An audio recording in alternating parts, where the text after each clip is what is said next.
या मिस्टर धीरज, आप कहाँ पे हैं? मैं होटल से बोल रहा हूँ। हम अभी माल रोड घूम रहे हैं। मिस्टर धीरज, मैं आपसे ये कंफर्म करना चाह रहा था, अभी आप शिमला अभी तो रुकेंगे ना आप? हाँ भैया, अभी तो 3 दिन का स्टे है। नहीं, मैं आपसे ये पूछ रहा था, आप रात को वापस आएंगे क्या? होटल में स्टे करेंगे?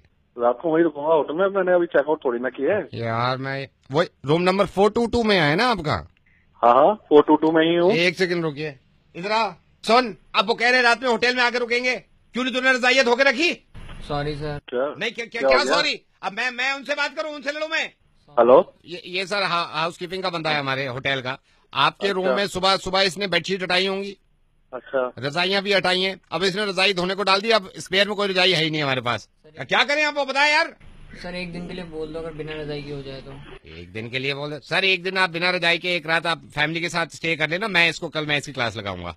पागल हो गया क्या तुम? क्या घर में मारेगा क्या हमें? नहीं तो सर, एक रात की बात है, सिर्फ एक रात की बात है। ठंड भी तो देख कितनी हो रही है। एक रात की बात है, बिना रजाई के कैसे रुकेंगे? बस सर, यहीं पे आप रुकिएगा प्लीज। क्या नाम है आपका? अरे मेरा नाम तो अपना बाद में बताऊंगा, तू कौन बोल रहा है? मेरा बोलना बहुत जरूरी है, आप सिर्फ सुनिएगा सर। मैं आपको अब क्लियरली बताता हूँ सर। मैं रेडियो मिर्ची से नवेद बोल रहा हूँ। ना मैं आपको परेशान करना चाह रहा था, ना मैं आपका ज्यादा वक्त लेना चाह रहा था। धीरज, आप सिर्फ 1 मिनट के लिए मेरी बात सुनिएगा, और मैं आपके जरिए कुछ हिंदुस्तान को ही नहीं बल्कि पूरी दुनिया को ही बताना चाह रहा हूँ। मैं लोगों को समझाने की कोशिश कर रहा था, तो सोचा कि कैसे समझाऊं। फिर मुझे पता चला कि आप हाल फिलहाल में फिर शिमला में हैं, घूमने गए हुए हैं। शिमला के होटल के अंदर, जो कि रूम टेम्परेचर ज्यादा नहीं होता, वहां भी बिना रजाई के एक रात गुजार नहीं सकते हम। सोचिए जरा, एक रात के लिए अगर सोते हुए हमारे ऊपर से कोई लिहाफ खींच दे या रजाई हटा दे, तो कैसी बेचैनी से रात गुजरेगी। बौखला जाएंगे हम, पागल हो जाएंगे। इस कॉल का मकसद ये है कि लोगों को पता चले कि ये हमारे लिए कितना कुछ करते हैं। आज अफसोस की बात यह है कि हनुमंत थप्पा ने दम तोड़ दिया और वो शहीद हो गए। और मैं ये सोच रहा था कि जब हनुमंत थप्पा बर्फ में फंसे हुए थे, जब उनकी सांसें चल रही थी, कुछ तो ख्याल आया होगा उन्हें अपनी बीवी के बारे में, कुछ तो सोच रहे होंगे वो अपने माँ बाप के बारे में। लेकिन उन्होंने तकलीफ उठाई, वो बेचैन रहे सिर्फ आपकी और मेरी वजह से, सिर्फ इस मुल्क की वजह से। मैं सिर्फ ये कहना चाह रहा हूं कि इनकी कुर्बानियों की कद्र करें हम, और इनकी इज्जत करा करें हम, क्योंकि इन्हीं से हैं हम। सही कहा नावेद। इत्तेफाक से हमारी दिल्ली में ज्यादा ठंड पड़ी नहीं है, उसके बावजूद रात को 1 बजे आप अपनी गाड़ी से निकले, अपना शीशा नीचे करके सिर्फ अपना हाथ बाहर निकालिएगा, तो आपको एहसास होगा कि एक इंसान अपनी मुल्क के खातिर, अपने लोगों के खातिर बर्फ के नीचे दब जाता है, मुल्क के लिए शहीद हो जाता है।